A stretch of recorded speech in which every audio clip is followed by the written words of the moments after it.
Today, let me start with a question that should shake you awake. What happens when a small nation, long dismissed as powerless, suddenly proves it can strike the heart of one of the most militarized states on earth? That is the question we face tonight as reports pour in. Israel under attack, an airport burning, Netanyahu fleeing for cover, and Yemen rising from the margins of history to demand recognition. The burning of an Israeli airport, as shocking as it sounds, carries far more weight than a mere military incident. It carries symbolism that cannot be ignored. When an airport, a nation's gateway to the world, becomes engulfed in flames, it does not only disrupt flights or infrastructure, it sends a message that reverberates across the globe, a message that shakes confidence, rattles alliances, and exposes vulnerabilities that were once believed to be impenetrable. Ask yourself this: how can a state that invests billions into defense, that prides itself on technological superiority, and that touts its Iron Dome as a shield against the unexpected, suddenly find itself unable to protect its own vital entry points? This is not just about missiles striking a target, it is about the collapse of an image that Israel and its allies worked so hard to cultivate. The airport burning represents an assault not only on physical infrastructure, but on perception itself. Airports are symbols of openness, of global connectivity, of a nation's ability to welcome and send out travelers, goods, and influence. To see one in flames forces the world to confront an unsettling truth: Israel is not invincible. For decades, its reputation has rested on deterrence, on the belief that no adversary could penetrate its defenses. Yet in that single moment of fire and smoke, the myth of untouchability is fractured. And once a myth is fractured, it cannot easily be restored. Confidence, once shaken, becomes fragile, and fragility in geopolitics is dangerous because it invites more challenges, more questions, and more acts of defiance. Let us not forget the psychological dimension here. For Israelis, the sight of their airport burning is not simply a story on the news, it is a disruption of daily life, an intrusion of war into spaces they believed to be safe. It plants seeds of fear and uncertainty, making people question whether their government truly has control, whether their leaders can truly deliver the safety they promise. For the international community, allies watching from Washington, London, or Brussels, the attack raises an uncomfortable dilemma. If Israel, the supposed fortress of the Middle East, can be touched in this way, what does it say about the effectiveness of years of investment, aid, and political cover given to it? The burning airport becomes a symbol not just of Yemen's defiance, but a Western miscalculation. And here is where the story deepens. In politics, symbolism often outweighs statistics. A single airport burning is more potent than dozens of smaller strikes elsewhere because it captures the imagination, it makes headlines, it changes how people talk about a conflict. It becomes a rallying cry for one side and a haunting embarrassment for the other. Yemen, long dismissed as powerless, now finds itself portrayed as capable of inflicting wounds on one of the region's most powerful states. That narrative shift matters. It inspires others who feel marginalized, it warns others who feel too secure, and it destabilizes the balance that leaders like Netanyahu rely upon to maintain legitimacy. Here is the hook: airports are not supposed to burn in Israel. That is the unspoken promise the government has sold to its people and to its allies. They have promised security, they have promised order, they have promised control.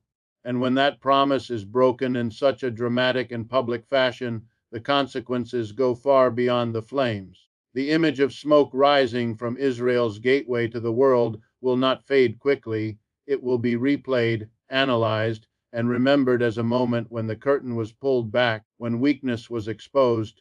And in global politics, the perception of weakness is often as damaging as weakness itself. So let us understand the burning airport not as an isolated event, but as a crack in the facade of power.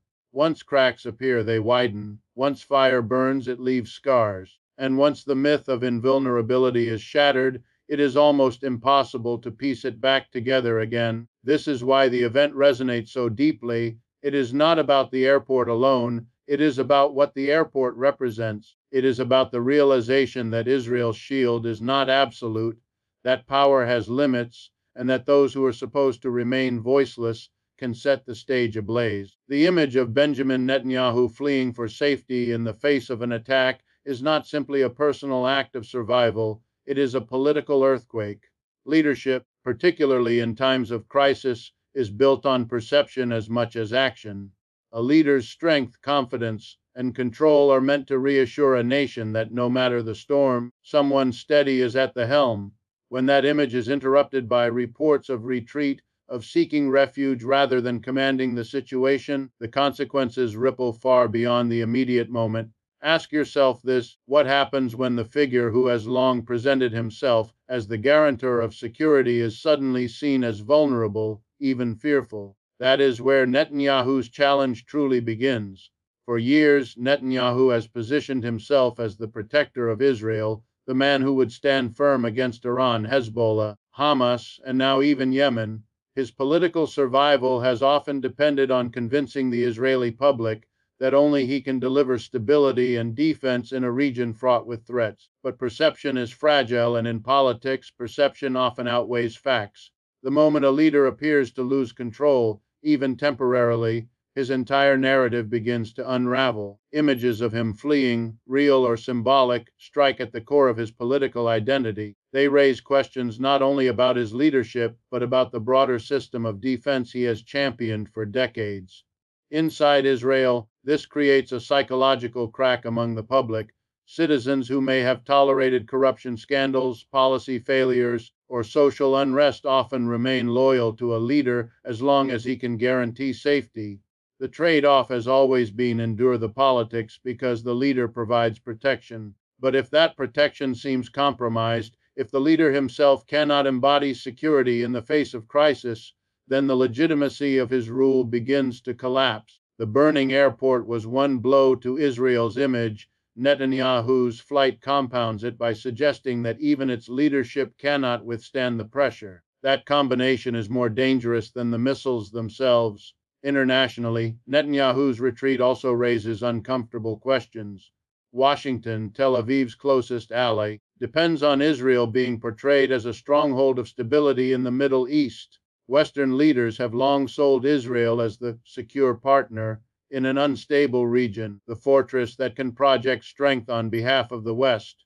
Yet if Netanyahu, the face of that fortress, is seen as shaken, what does it say to allies who invest billions in military aid, intelligence cooperation, and diplomatic cover? Suddenly, the promise of Israel as an unshakable ally looks less convincing. Rivals, meanwhile, are watching closely, drawing lessons about vulnerability, about leverage, about opportunity. The hook here is simple: when a leader runs, the system itself begins to wobble. Leadership is not just about policies and speeches, it is about the performance of strength. The people watching, citizens, enemies, allies, all draw conclusions from how leaders respond in moments of danger. A leader who stands firm projects resilience. A leader who retreats projects uncertainty. In geopolitics, uncertainty can be fatal because it invites more pressure, more attacks, more challenges to authority. Netanyahu has built a career on projecting defiance. Now he faces the risk of being remembered for retreat. There is also the symbolic irony. Netanyahu has long sold himself as the immovable defender of the Jewish state, the one man who will never bend, never bow, never compromise with those he calls Israel's enemies. Yet in this moment, he is seen not as the immovable figure, but as one forced into movement, into fleeing. The symbolism cuts deep because it reverses his own narrative. It tells Israelis and the world that even the strongest figures can stumble, even the most defiant can falter, even the most protected can feel fear. This is why his flight matters more than the act itself. It will not be remembered only as Netanyahu seeking shelter. It will be remembered as a metaphor for leadership under fire. It will be replayed by critics, cited by opponents, whispered among allies who once placed unwavering trust in him. And for Netanyahu, who has survived politically by projecting strength, that whisper may be louder than any missile strike. Because once a leader's strength is questioned, every subsequent decision, every future claim of security, every attempt to project authority is colored by that moment of doubt. So the real story here is not simply Netanyahu's physical movement to safety, it is the political movement it sets off. A leader who flees sparks a nation's doubt, an ally's hesitation, and an enemy's confidence. And in the ruthless world of geopolitics, those three forces combined can shift the balance of power more decisively than any weapon ever could. Yemen's rise from the margins of global politics is a story that very few anticipated, and yet it is unfolding before our eyes in ways that cannot be dismissed. For decades, Yemen has been portrayed in Western media as nothing more than a footnote, a nation defined by poverty, instability, and endless war. It was considered irrelevant in the corridors of Washington, Brussels, and Tel Aviv, except as a place to exploit geopolitically or as a battlefield for proxy wars. But history has a strange way of turning the overlooked into the central players, and that is exactly what is happening today. Ask yourself this: how does a nation starved, blockaded, and bombarded for years suddenly emerge as a force that can bring Israel, one of the most militarized states in the world, to its knees, even if only temporarily? That is not just an attack, it is a rebirth of political identity. The transformation of Yemen from victim to challenger represents one of the most dramatic shifts in Middle Eastern politics in recent memory. For years, the Saudi-led coalition, with American and Western backing, sought to grind Yemen into submission through airstrikes, economic sanctions, and relentless blockades.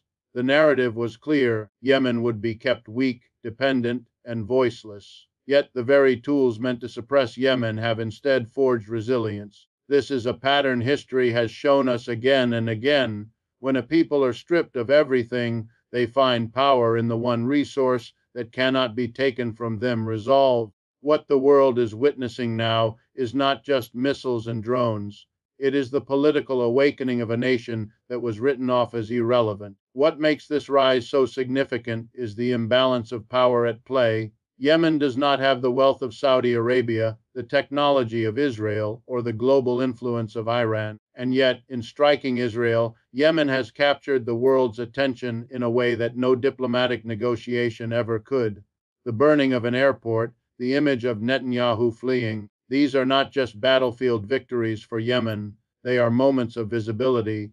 For a people long pushed to the edges of world affairs, visibility is power. Visibility forces recognition. Visibility forces even the strongest to acknowledge your existence. And once you are recognized, you can no longer be ignored. The hook is this: Yemen has turned its greatest weakness into its greatest strength. Where others saw poverty, Yemen saw resilience. Where others saw isolation, Yemen saw independence. Where others saw hopelessness, Yemen found defiance. And this defiance is what terrifies the powerful, because it reveals a truth they cannot afford to admit: that power is not only measured in tanks, jets, or GDP. Power is also measured in will. And Yemen's will has proven stronger than all the bombs dropped on its cities, stronger than all the blockades imposed on its people, stronger even than the narratives written to erase it. This shift also carries profound implications for the region. For decades, the Middle East has been carved into spheres of influence, with smaller nations forced to align with larger powers. Yemen was supposed to be one of those silent pawns, managed and contained by Saudi Arabia and its Western patrons. But with each act of defiance, Yemen signals that it refuses to remain a pawn, it wants to be a player. And when a pawn becomes a player, the board itself begins to change. That change is now underway, and it has shaken assumptions not just in Riyadh or Tel Aviv, but in Washington as well. Perhaps most importantly, Yemen's rise has given hope to others in the region who feel crushed by the weight of foreign intervention and inequality. The message is clear: even the most marginalized can stand, even the weakest can strike, even the forgotten can write themselves back into history. And when such a message takes root, it spreads.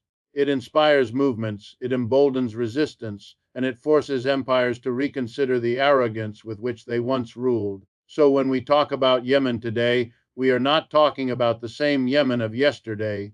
We are talking about a nation that has announced itself in fire and defiance, that has forced the world to look at it differently, and that has redefined what it means to be powerful in a world that equates strength with wealth and technology. Yemen has reminded us that power is also about endurance, about the refusal to bow, about the courage to rise when the world expects you to stay on your knees. That is the story unfolding now, and it is a story no one can afford to ignore. The resistance of Yemen cannot be understood without recognizing its deep economic roots. This is not simply a story of missiles and airports, it is the story of what happens when a population is pushed to the edge of survival by deliberate policies of economic strangulation. For years, Yemen has been subjected to blockades that have cut off food, fuel, and medicine.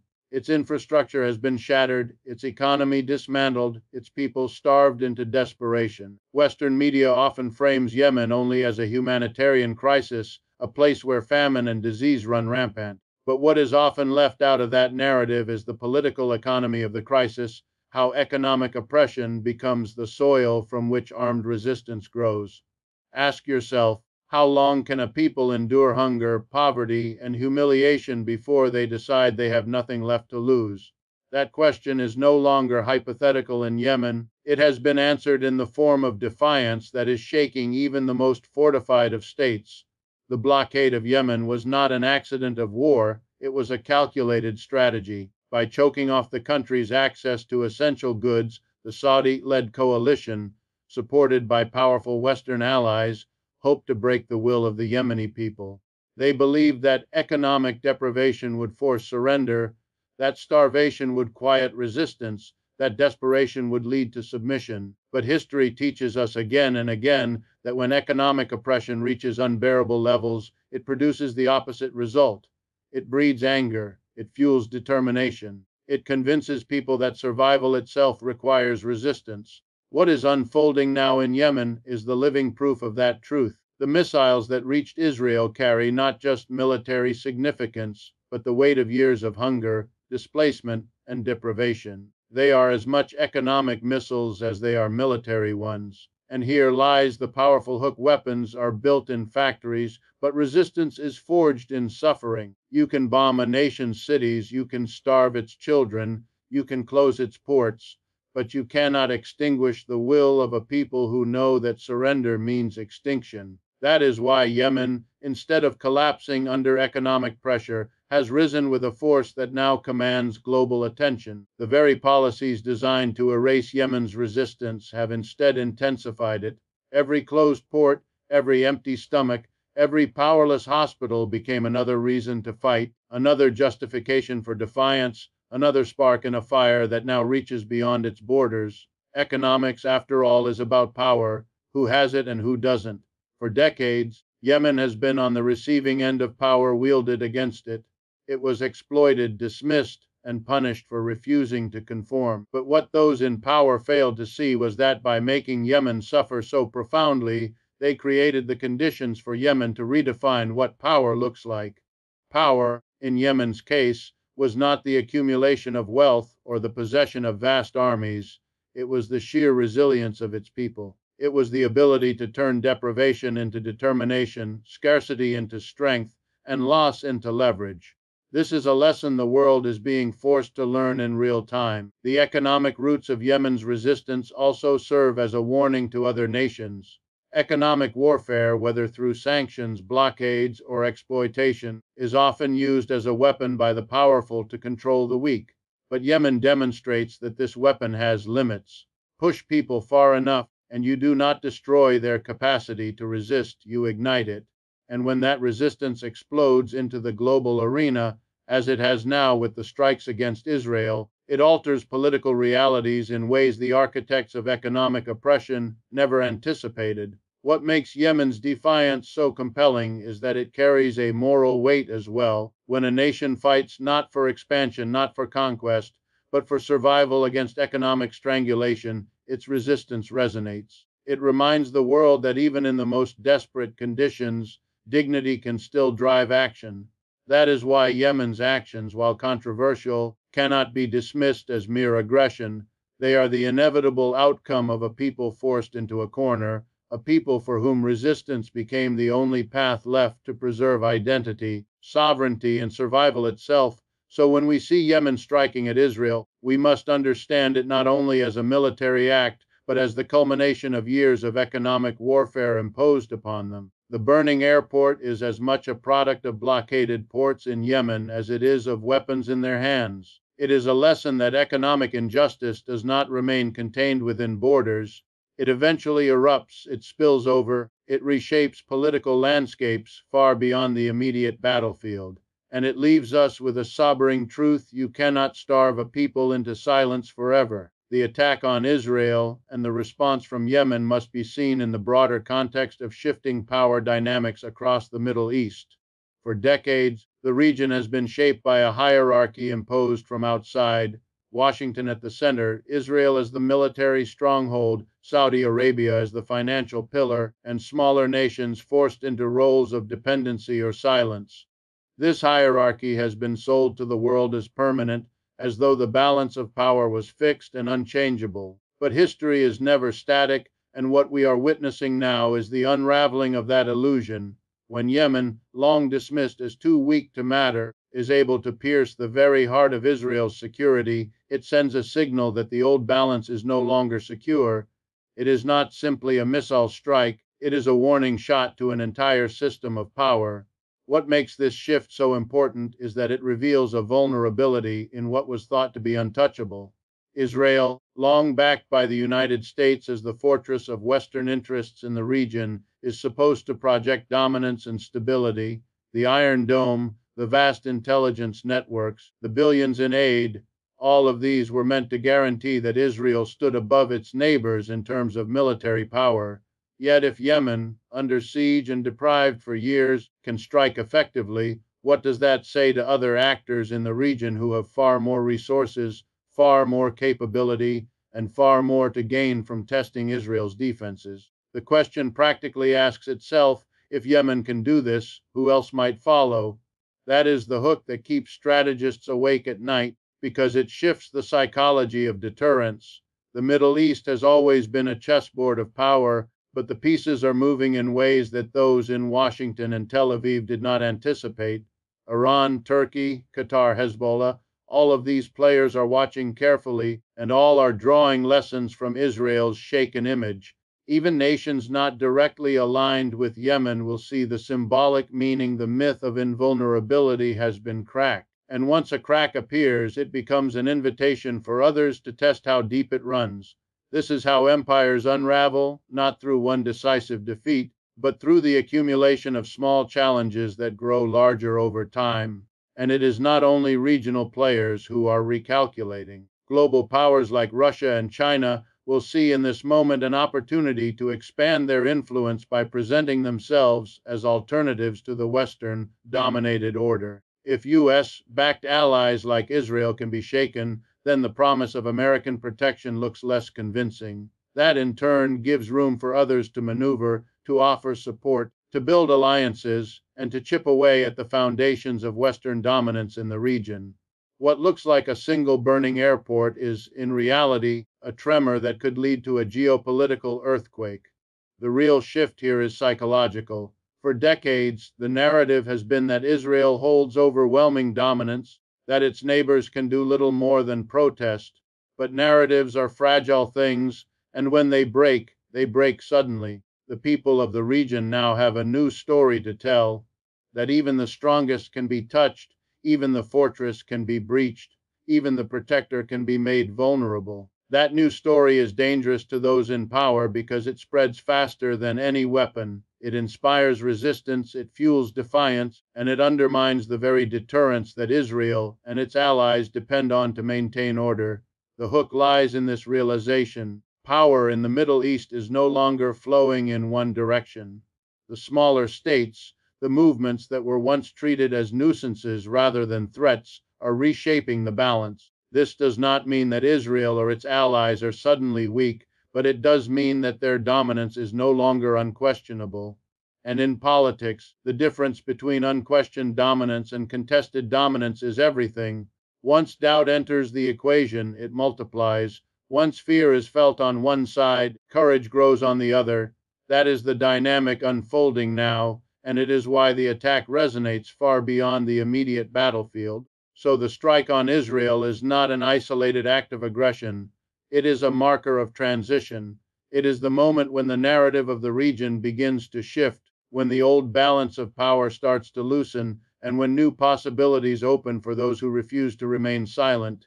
Yemen's defiance, unexpected as it may be, has accelerated this process. The question is no longer whether power in the Middle East will shift, but how quickly and how dramatically. The message carried by this attack extends far beyond the battlefield and far beyond the borders of Israel and Yemen. It is a reminder etched in fire that no empire, no matter how powerful, is invincible. History has shown us again and again that the moment a system declares itself untouchable is the moment when cracks begin to form. The Roman Empire, the British Empire, the Soviet Union, all believed their reach was too vast to be challenged, and yet all eventually fell, not always from direct confrontation, but from the steady accumulation of resistance, fatigue, and overconfidence. Today, Israel and its Western backers face a similar reckoning. The burning airport is not only a tactical event, it is a metaphor that tells the world that even the strongest walls can be breached. The hook lies in the symbolism of vulnerability. Israel has long been portrayed as the most fortified state in the Middle East, backed by Washington's billions and armed with the latest military technology. The Iron Dome became a global symbol of impenetrability, a system advertised as capable of stopping any threat. And yet here we are, discussing a successful strike that not only reached its target, but also sent a head of state into hiding. That is not simply a dent in military armor, it is a rupture in the narrative of absolute power. Narratives are as crucial as weapons in global politics. Once people believe a fortress can be entered, once they see that the giant can bleed, the aura of invincibility evaporates. That evaporation is often more dangerous than the attack itself, because it changes how both allies and adversaries calculate their next moves. For the oppressed, the lesson is clear: resistance is not futile. For decades, smaller nations and movements have been told that they cannot challenge the established order, that the military and economic might of global powers is too great to confront. Yemen's actions, however controversial, disrupt that narrative. They remind the world that power is not simply a matter of resources, it is also a matter of will, of persistence, and of the refusal to surrender. When the poorest country on the Arabian Peninsula can shake the richest, most armed state in the region, it sends a message to every corner of the world where people are told to stay silent. It tells them silence is not the only option. For the powerful, the lesson is equally clear but far more uncomfortable. The illusion of control can vanish overnight.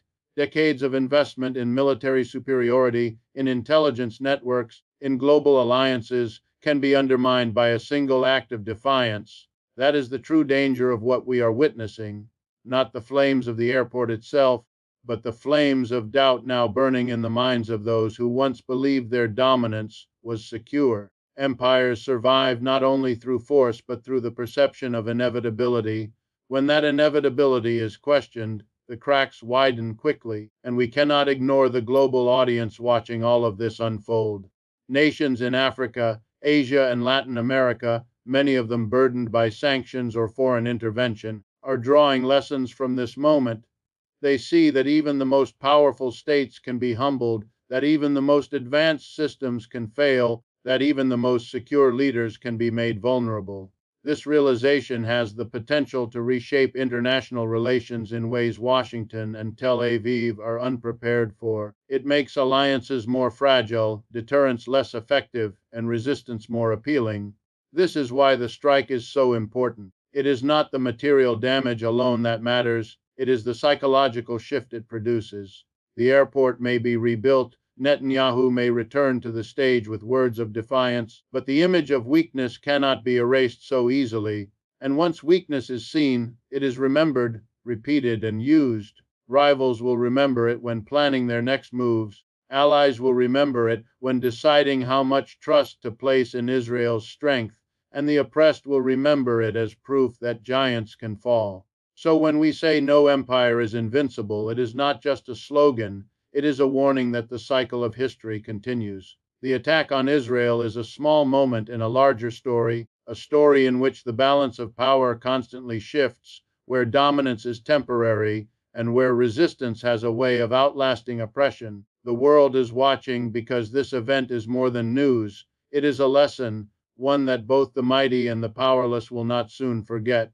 Let me close with this. You may cheer or you may mourn, depending on your politics. But do not ignore what has just happened.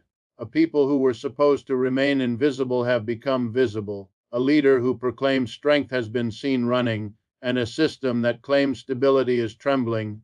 That is the story. The airport may burn today. The headlines may scream about Netanyahu tomorrow, but the deeper truth is this: history is shifting before our eyes. And whether you call it the glory of Yemen or the humiliation of Israel, it is a reminder that no empire, no leader, no nation is beyond the reach of those it sought to crush. Thank you.